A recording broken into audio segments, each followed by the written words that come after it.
what I think before I start the drop. So I will intro the show. I will, of course, intro you. I will be very limited in that because I want you to talk about you in the open platform. And then... Bless my little gizzards. Your gizzards? Your hair gizzards? No, I mean, like, my aura, my... Yeah. You have to explain that. It's a country thing. It is. How country is country? I like Nacogdoches and Navasota is me, so that's beyond Talking there. about Louisiana here. Where in Louisiana? Because that's still Shreveport for me and Cajun. Okay, well, mine... I mean, okay, your last name says it we got all, South and we got Middle. Sure. Yeah, because my mom's DeRitter. My dad's Opelousas. All right, then. All right, cool. Okay. All right. All right. Cool. Understood. Not another question about the gizzards. Gizzards. All right. You never had giblet? I've had them. Giblet gravy or giblet dressing? I refuse to eat more of it, but I've had it. Well, let's go down that trail. All right, cool. Let's introduce this. All right. Oh, my God. Qualify the Podcast Season 3. Here in the studio with Unconventional Shell, a character beyond belief. It is a fantastic time meeting you. I'm glad we're able to get this in. Pleasure. For a social awareness, I got the giggles. Social awareness platform, #1. Mental health is the conversation today as well. She has a book club. By terms of the beginning of her name, Unconventional, she is that. But she is also very directed. And I love the platform for what you offer for women empowerment as well as for the city. So let's get goofy and let's have that conversation. Woo-woo. I'm for it. Pause on the gizzards and giblets. Okay. So when I had it last, let me think about it. I went a few years back, pre-COVID clearly, a few years back. I was with a young lady. We're dating. And serious relationship because I'm gonna tell you what I cooked and then you'll know it was serious. So she says, it's not ramen. No. She's like, I just love liver. And I'm like, oh, okay, cool. Now I'm a foodie and I travel and I eat a lot of weird stuff. But my grandmother was a fan of liver and onions, Luby style liver and onions. That's right? my daddy. Right. So she's like, I love liver. Mm-hmm. I'm like, well, okay. So now I got to figure out how to make liver because I have absolutely refused to make this in my life, right? Because it's just not a meat that I'm going to eat on a regular. Right. And so when I went to the grocery store, the only thing that they had was a bucket of gizzards. All right, now you're seeing where I'm going. A bucket of them. Oh, gosh. I said, so where am I? Like, because I'm right back to the meat market now. Like, this is what I used to do as a child.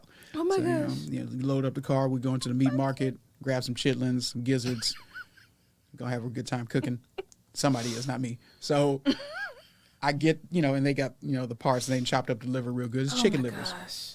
And so I braised them because that was the only way I can make myself eat it. Braised. I braised it, and because I'm fancy. and so we ate them, and then I said, I'm never going to cook this again. So I need a good sous chef. Hey, a saucier. I was a saucier in San Antonio. Okay, so I had to bring that up because you said, bless my little gizzards. And I'm like, what in God's name are you talking about? So what does that mean? To me, it's like, it's another way for me to say, bless your heart. I just go the extra mile to say, bless your gizzards. So bless your innards is what you're saying. Because it's not just the heart that they chop up to put in that bucket that I purchased from. Bless everything that's within you. Spiritually, mentally, physically.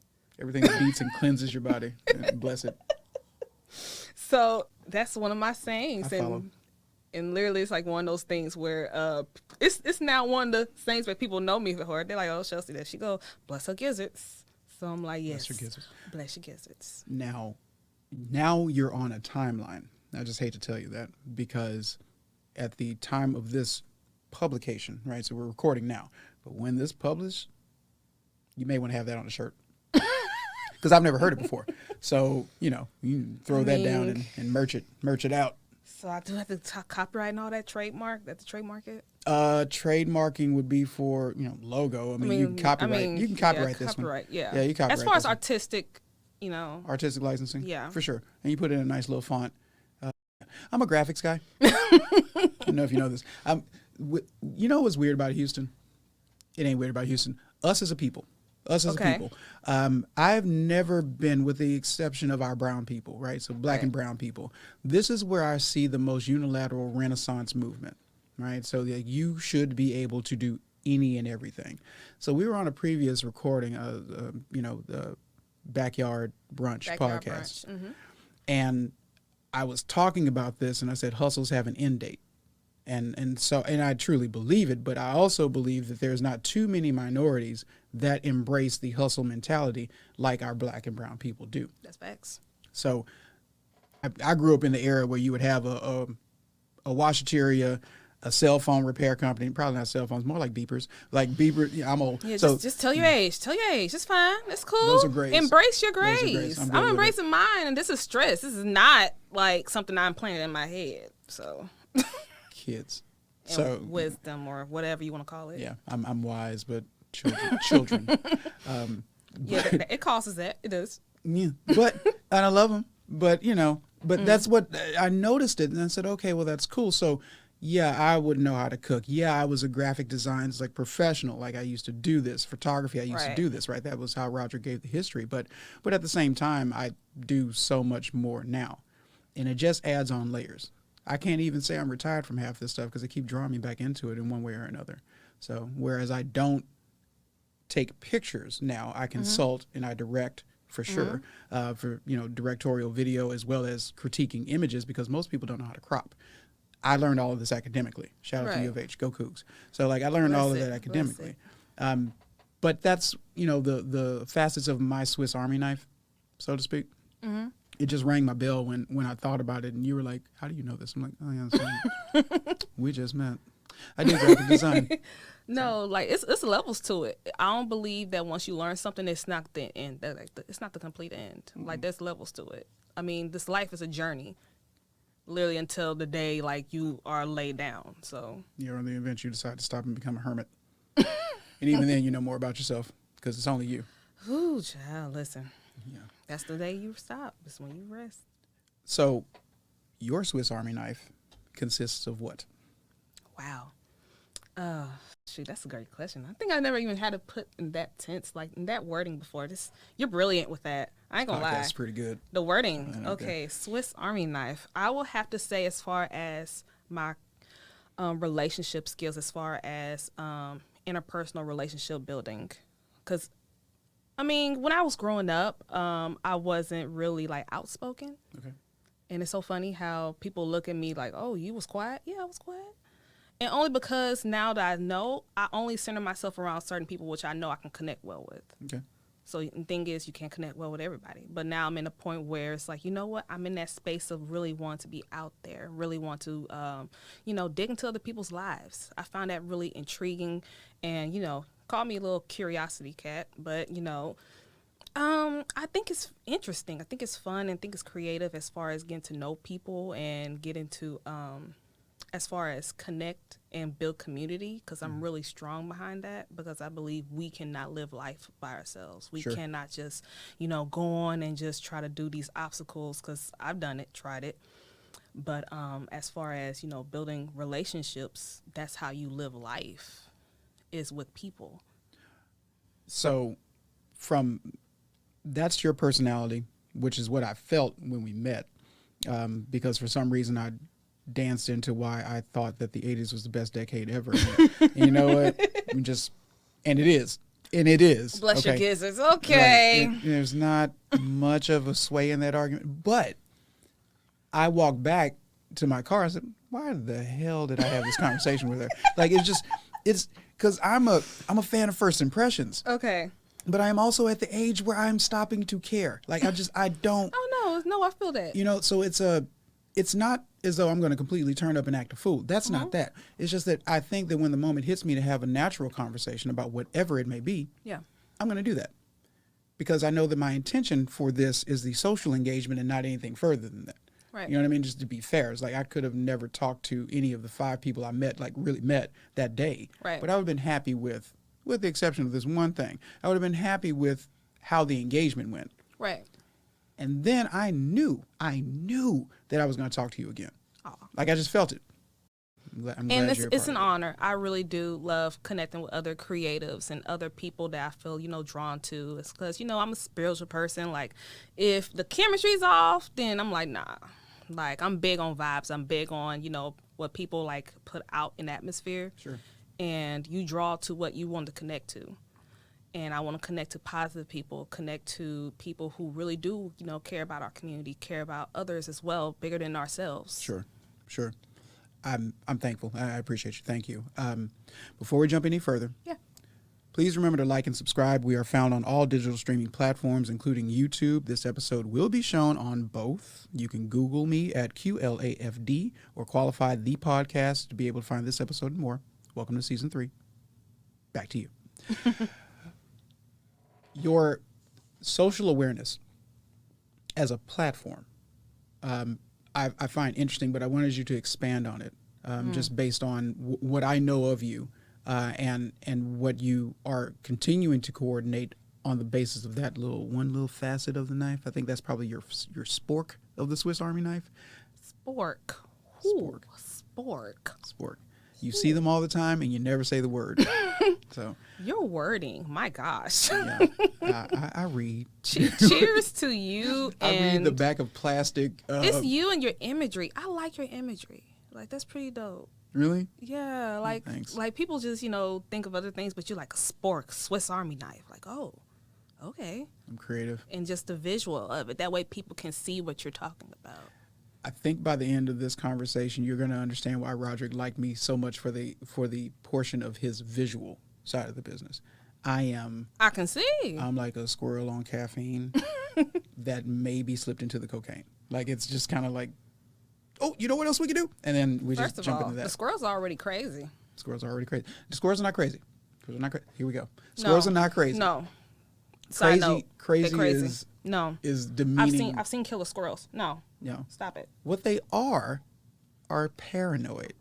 So like that's what they are. How does that make it better? If you were paranoid, because now we're the only animal in the food chain that will not guaranteed die screaming. You understand what I'm saying? We don't get hunted.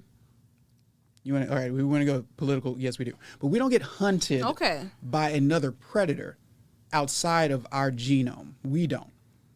Squirrels do. Birds, cats, bigger birds, falcons, hawks, things like that. Right. They can swoop down. They got death from above and death from below. Cat can jump from the ground, grab them off the pole. Mm-hmm. Dogs might be able to chase them up a tree. Mm-hmm. Falcons come down, swoop them. Squirrels have it bad. I sympathize. All right. Having said that, they're paranoid because they have to go through life saying, what the hell was that? And what the hell is this? All day long. It's exhausting. I sympathize. Deer's the same way.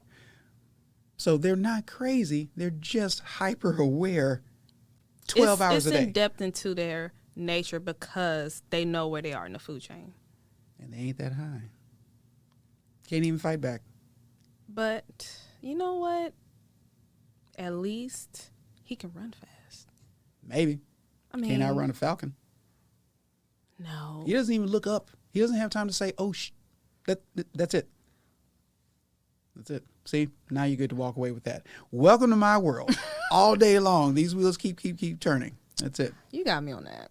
But I still think 9 is the best decade, but whatever. We're going to talk about that in a moment. Yeah, I was like. This is the best platform to do it, too, because we control the environment. I don't care what we talk about.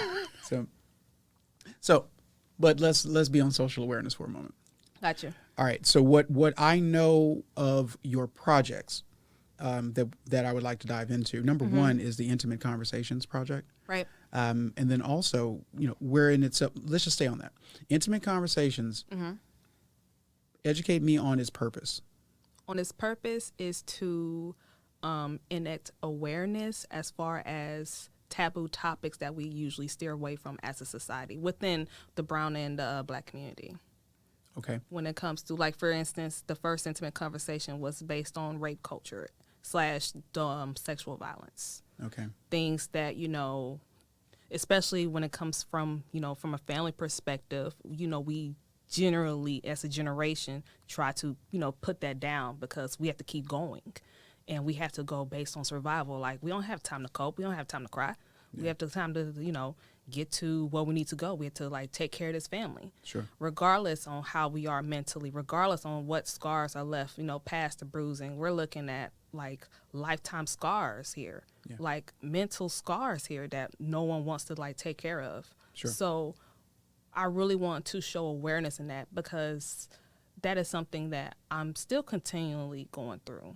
Like when it comes to intimate conversations, I always talk from a perspective where I can relate, because it's really weird for me, for instance, to talk about something that I don't know much about. Okay.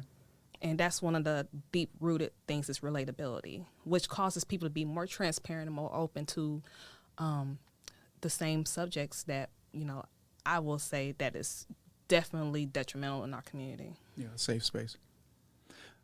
So this was established in 2019? Yes, it was. And I was looking as soon as I knew this conversation was going to come up, and I looked back on the video because I had small clips from that event where it actually started from, which was based on one of the books from the book club that we had, which was called, it was in my head, but it was by Roxane Gay, which she did talk on a narrative of different stories, different very descriptive stories from men and women's description on sexual violence in their lives. Okay. Well, we're definitely going to expand on the book club. Mm-hmm. However, so in you creating this platform in 2019, you made this into a venue. I mean, it was an event, like a congregation or a gathering. Right. I was like, you know what? I mean, it was just something that, like, those light bulb moments, because I'm an Aries. Like, once we think of an idea, we just run with it. So I was like, you know what? This is a good topic for the book club. Of course, it was just going like a regular, meeting that we do once a month. Mm. And I feel like this is bigger than just one meeting. This is bigger than just, the members that we have. Let's try to push it out to where we open to the public and see where it goes. And we had a private one for the women, of course, because sometimes, women can only express themselves in certain spaces, especially when it comes to men. Sure. Because usually that is the main attackers, sadly. Mm. But I was like, you know what? Let's branch it out even more, because I know men go through this as well. And that's actually on a more of a hush-hush, because men don't want to say that, I've been abused, especially if it's by another man. Yeah. So I was like, let's make this bigger than what it is. Let's just bring men into it and make it co-ed. Wow. Okay. So it was like, building blocks. Sure. But, I mean, it's a fantastic opportunity to actually make a statement here, from social awareness, expand on your interpersonal skills, as well as you kind of stake yourself as a host for this type of environment that you created. Right. And you only did one, and the way I understand it is because of COVID, I guess? Yeah, because I had the idea in my head for the next one, because I didn't expect, to be honest, to be as popular as it was or have a great feedback and reactions like it did. I was like, you know what? If it goes well, it goes well. If it doesn't, it doesn't. I just know I put my heart into it, and I did what I need to do. But when people, especially people coming from out of town for this event, was, there was tears in this place, and there was people actually telling their stories from their personal issues from the workplace and family and other members of their family or someone they know about, as far as the subject that we were talking about. Mm-hmm. How everyone was comfortable and open. That was surprising to me. I was like, wow, like, I guess this is something. I guess this is something that is needed. Sure. So it was supposed to be a one and done, but people are still constantly, as you can see now, from 2019, only from that one event, people are still talking about it, wondering when the next one is. And I was like, okay, let's go for it, because this is not just one thing that we're all going through as far as community. Yeah. There's a whole bunch of topics that we try to steer away from. Sure. Yeah, no, I think the opportunity for expansion is right there. Like my eyes are darting, because I was just thinking about the other things that could happen from it. But at the same time, I mean, that being your baby, it is my baby. It's a really good opportunity to continue along with that now that everything's kind of opened up again. Yeah. I can't say that it's regular, but we're living within the environment of the COVID environment now. Mm-hmm. It's not post-COVID. It's just COVID. Right. And you know, some people suggested like, oh, you should do it online. I'm like, no, it's not going to have the same. It's not the same. Yeah, I can see that. So it's all about timing, and timing is perfect to me. Yeah, I could agree that it's not the same. I think for the sake of it, splintering off, yes, but it being a mainstay and you branding yourself in a way that it's just virtual, I can't see that being the same. It doesn't fit. Like if I was doing another project, maybe. Sure. But for that specific topic, as far as intimate, it takes away the intimate part. Yeah. To me, it does. Well, that's your platform. That's your structure. This wasn't recorded, right? No, it was not. Again, I'm a one-woman show. When it came to the venue, me. Food, me. Yeah. Setup, me. Photography, the interactive gallery that I had with showcasing statistics, I did that. Yeah. Promo, I did it. Bringing the panel together, speakers, poets, I did that. Okay. So I believe as far as we continue to expand, I will build a team because, again, I can't do it by myself. But, again, I'm that person that likes perfection. I like things a certain way. But for the next one, I'm for sure am building a team, which I am branching out and building in January. So, yeah. So with this last show, we'll call it your launch. What was the duration of the event itself? How long did it last? Wow. See, the event was a blessing because it was at an art gallery in the museum district, and the woman literally gave it to me for like $60 for like 4 hours. Oh, wow. Okay. She was like, I love what you're doing. It's a community event. I'm not going to charge you as far as like, a fashion show event. Like, this is for the community. Yeah. So, thank goodness for you. You're in Venezuela somewhere. God dog you. Because that venue is no longer open. But it was like literally it was 3 hours, and we had like an hour of setup and cleanup. So it was like a 3-hour thing because there was poets and also the panel discussion as well as an activity towards the end. Let me backtrack a little bit because I'm going to feel like it's just me and you talking, and I know that you're listening. I know that you're listening. My opinion about events, especially in the now environment, is that I believe that a close-knit, intimate event makes a lot more sense. This isn't something that effectively is going to raise your brand for the sake of higher profit. This is for a purpose. Right. This is philanthropic. This actually is giving back to the community and opening up a space where the community can feel safe. Right. This isn't the same as I'm going to throw a concert. It wouldn't even be the same if you said I'm going to have a poetry slam. Like, this is beyond that. Right. Like, so within the scope of what you had. Definitely a niche market, and I need to also put a highlight on the amount of people in the space because I don't think you can call it intimate above 50. Right, just depending on the capacity of the venue. Right. For the nature of what you're talking about. Mm-hmm. I mean, you can have a congregation. I mean, you can have a gathering. I think the purpose of that and the direction of where it would go would be a little different. But for the purpose of what it needed to serve, like when you started to talk about it before, when we first met, and said, "Oh wow, that's really cool." For the sake of what you needed to serve, right? The purpose that you needed to serve. So, for the sake of the next one. When are you kind of loosely slating that? April 25th. Oh, no, it's not loosely. It's pretty firm. Listen, okay. I'm that person that try to like plan like things of that nature about 4 or 5 months in advance. Yeah, because I've done event planning, and that was actually my job before. A good way to project like a good event as far as planning and execution will be 6 months in advance, 6 to a year. But with this, since it's more intimate, more small audience. And the tickets will go fast, by the way. I do plan about 5-6 months in advance. Okay. So where would they be able to contact you in terms of vendorship, opportunities, ability to speak, any of that right now? We'll have my personal email and, of course, Unconventional Shell email, as well as my website, unconventionalshell.com, through my contacts. Again, I find it interesting, and you're playing this out like a quarter of a year beforehand. Right? We're in December right now at the time of this recording. Mm-hmm. You're going into the spring for this event, end of April, so to speak. Mm-hmm. Now would be the time if you believe in this as a conceptual avenue for you to help, because I think that's more important than the profit. So if you feel like you can commit to that, contact her. So that this can be a bigger open. platform than before. I'm open. Just know, but I'm an artist, as Erica Badu say. I'm an artist, and I'm sensitive about my ish. So there you go. There you go.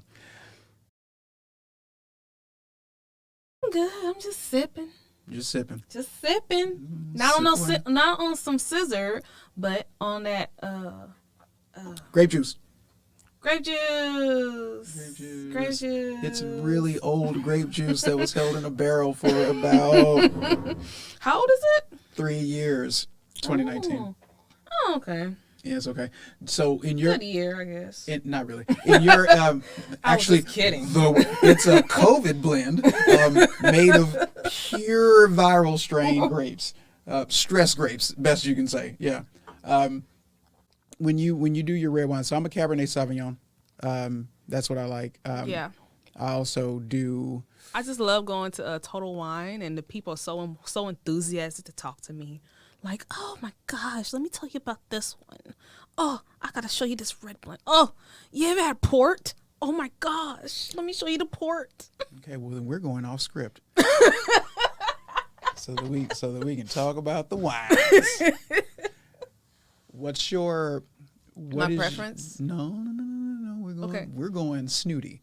So prepare to extend thy pinky. What's your favorite region? What's your favorite state? California. Really? I like California. All right then. California, but I like Italy, like France more. I like France more. Okay. I don't mess with Russians. Okay. Well, I mean, there's a Russian Valley, California. Like, you don't like it? It's really good. Okay, There's a decent one out there. But I like the French. Okay. And the California people. Okay. Look at that. Look at how snooty that became. So within I like Portland. So I like Oregon Range. I can just see you. Do you swirl when you do your tasting? I swirl and I chew. Oh! That's what I do. Oh, so you're a wine taster. I'm a wino. You're a wino. Nothing but the finest of Mad Dog goes through my bloodstream. Have you been to California to do the wine region? Never been to California. The furthest I went to is Las Vegas. And not just for the gambling. Or the weed at this point, because it's legal Food. Now. I want to go and see my the husband that he doesn't know that's my husband, Gordon Ramsay. I have an infatuation with Gordon Ramsay for some reason. We're gonna need my friends call me crazy. I gotta work out tonight. My friends call me crazy. They're like, leave that old man alone. I said no. Can I refill you? Yes, please. Okay. With me and my infatuation of me and my man and him and his risotto. He got to get his lobster risotto. Like, I'll fix it for you. Dang. You don't have to yell at me, but I don't care. Shoot, you can yell at me. I don't care. The running joke is that if you find a man who knows how to make risotto, you need to marry him. Really? Yeah, that actually is a thing. Oh, wow. So, good luck to you and Gordon. He married with some kids, but I don't know how long that's going to last. I mean, you have to introduce yourself. I feel like if you ever... He come to Houston sometime. He does. Mm-hmm. He does. Yeah, I've been to a tasting, so that's cool. I just didn't know you at the time, so I was like, hey, have you met Shell? Like, she freaking loves you, apparently. Yeah. So. Yeah. I don't think that's the best time for that. All right. I might have to get her. He might file some charges on me. Maybe. Possibly. But you know what? It'll be worth it. It would not be worth it. You don't want to have charges filed on you. So back to wine before we close this out, 'cause this got weird very, very quickly. Ever tried Tempranillo? No. You should. But there is this all black winery that's like north of here, like near Hockley, that I want to try out. Irma Rose? I think that's what it is. Club past Katie? Yeah, like near Hockley. Yeah, Hockley's near there. Yeah, Irma Rose. Yeah, you been there? No, I haven't, because every time I try to get the private room for the tastings, they're sold out. If you're listening, and I think you've probably seen my name on the email quite a few times, holler at me, because I would love to try your brand. I really would. I'm trying to get me and my friend to come out there and just drink everything just got. show up, be friendly. That's always been sometimes my trick. Just my niceness and be like, hi. Hi, please give me the private room that you usually charge people for. Hello, I came all this way from Houston. Oh no, they'll hook you up. I just wanted privacy. Like I wanted something else. Like so what they do, which I think is really, really cool, is that, you can go and you can buy a bottle and go to the front and they'll give you a tasting. Or you can You just want to be bougie a little bit. I don't want to be this is me. Okay. I've embraced me a long time ago. There's nothing wrong with that. Who I am. I am what you call a bougie. Well, I'm mindful of my money, All right. but I'm bougie as heck. Okay. Like, I want the good stuff before a decent price. I think that's fair. I think that's very fair. Sometimes I play with the it costs what it costs thing, and you just go with it. But I understand that.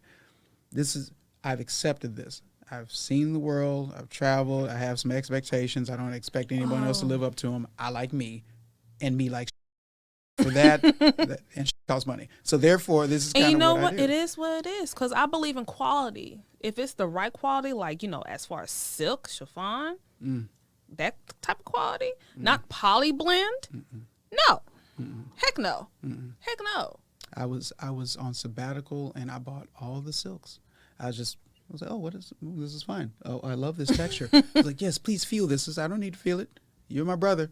I was in Morocco. You're my brother. I get it. I took textiles class in college.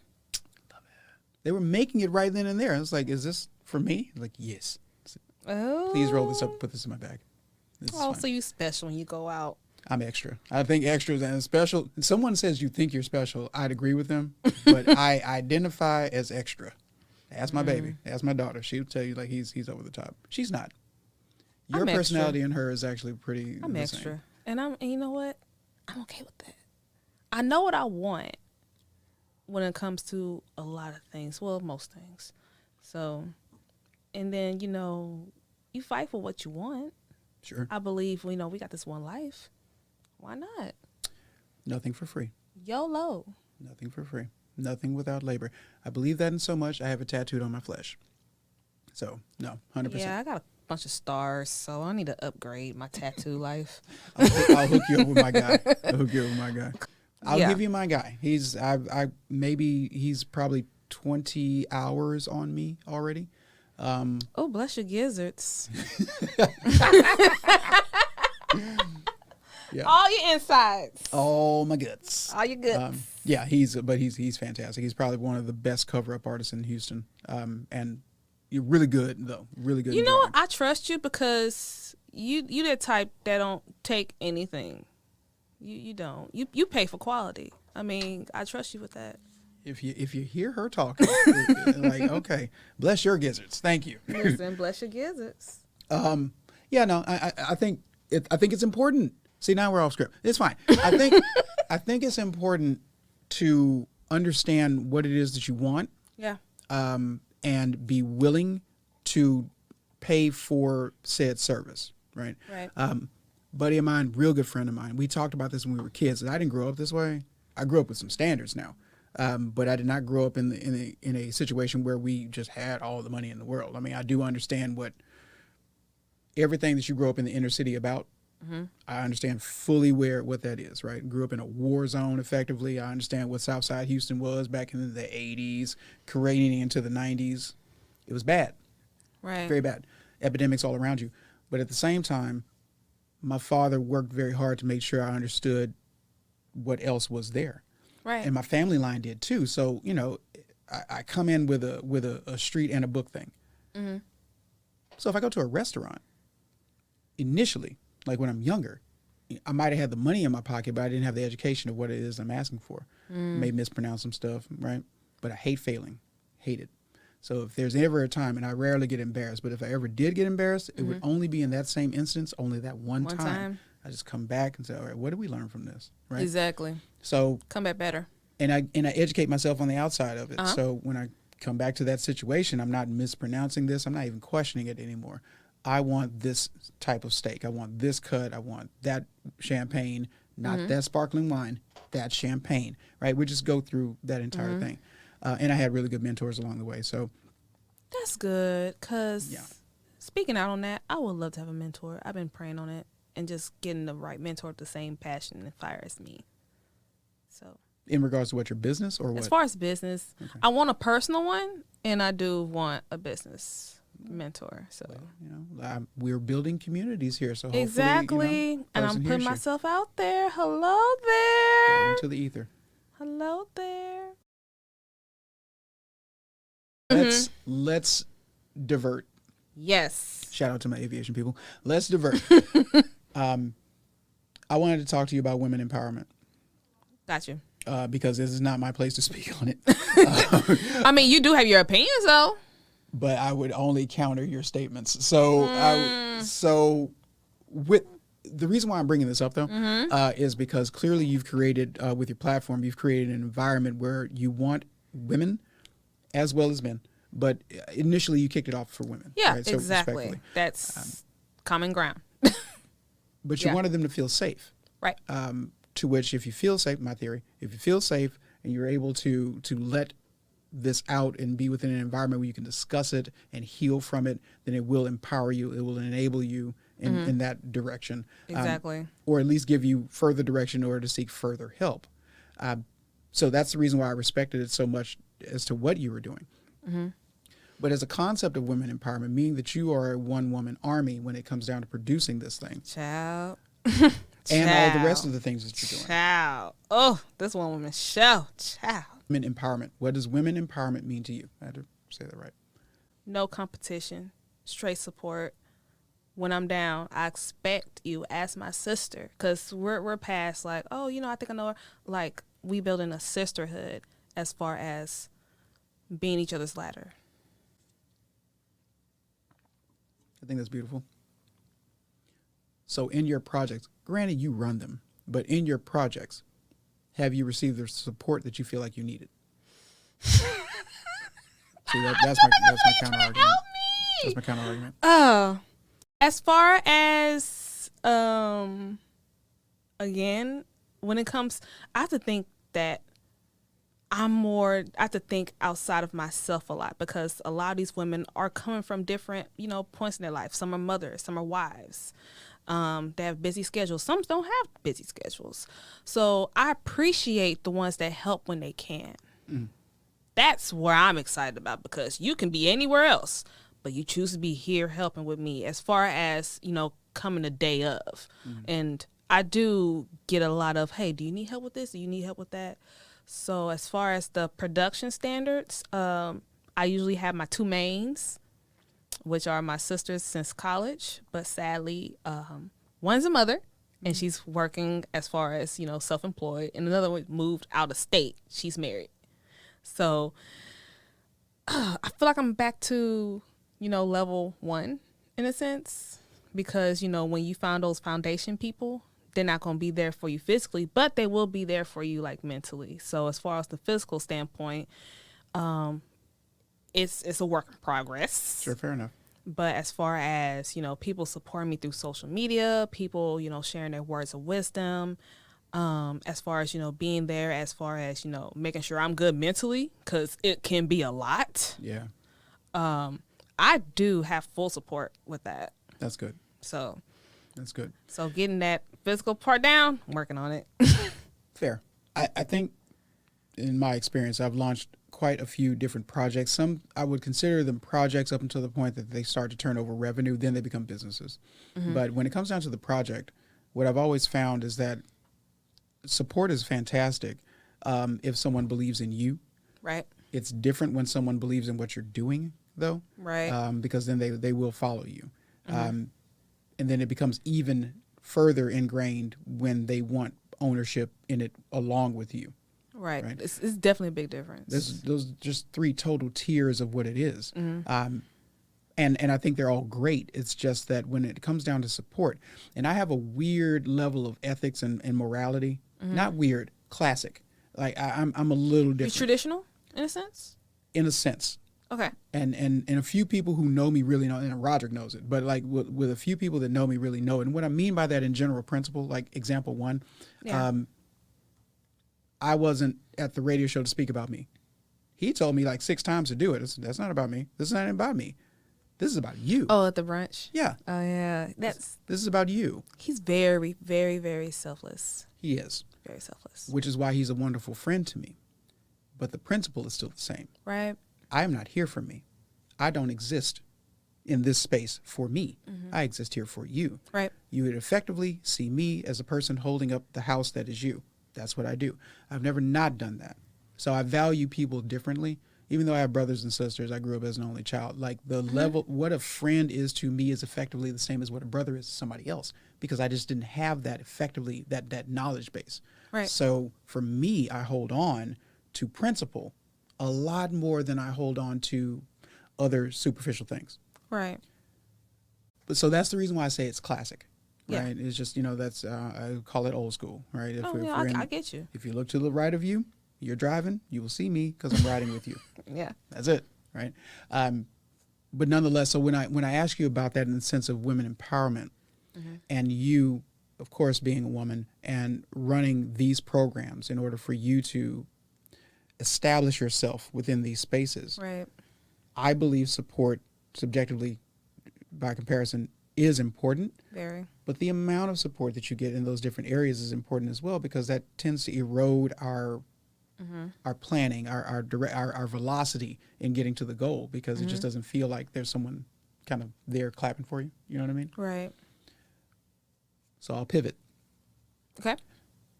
With women empowerment at the forefront of this particular discussion, and you having your programs that you're running,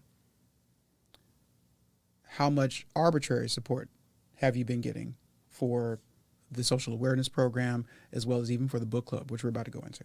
Social outlets, retweets, reposts, people speaking about you when you're not there, people talking about you on platforms that they own when you're not present, right? Yeah. Those who believe in you. Oh yeah. Oh, definitely. The All that. repost, the real, the comments, because of course when it comes to social media now, engagements is what gets you more than likes. Sure. So just telling a friend, and again, publicity is free. It really is. Promotion is free when we are creative with it. You don't have to be there. If you're not able to be there, just sharing a post with a friend, resharing, talking about it. Like that's, if anything, that's support to me, because you don't have to. Sure. But Any of this is that it's as unconventional as you are as a persona. What you are doing is not necessarily mainstream, but it's necessary. right. And the irony of that is that it wouldn't be posted as frequent as something else. Instagram as an institution of marketing is incredibly unique. It is. Facebook owns Instagram, and Facebook marketing is separate from Instagram marketing. It is. Just by virtue of what content is on both. And just knowing your industry, knowing where, like, my Instagram does really well compared to Facebook. Sure. Just knowing, like, where you work well at. It's helpful to know that.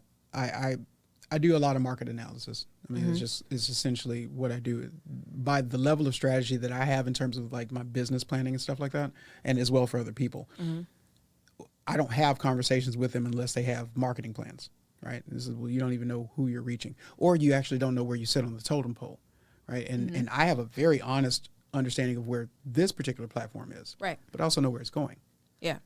because I did the market analysis. So, and I was hoping that you would be getting the same thing. It seems like you are. I was hoping that you would be getting the same thing. Yes. Yes, it is. Okay. Because, again, like you said, like when it comes to social awareness and when it comes to being a one-woman show, it can take a lot mentally, because it can be draining mentally and physically. So just learning the balance. And, again, support and building a team is important. Like having people who at least have the same fire as you. You don't have to have like the exact same vision, but as long as you have that fire, like, cause I'm fired with it. Like I'm on it. Like I want you to be on it too, cause you're strong as your weakest person on the team. That's true. So everybody got to be on fire with me. Yeah. Unless you have split personalities, and then you're only strong as the craziest one in your group, which is you. Okay. Oh my gosh. We're not talking about me right now. We're not talking about me right now. Hassan, you and your paranoid squirrels and stuff. Oh my gosh. Squirrels are right. You're going to be really upset when they take over. And you're like, he was right.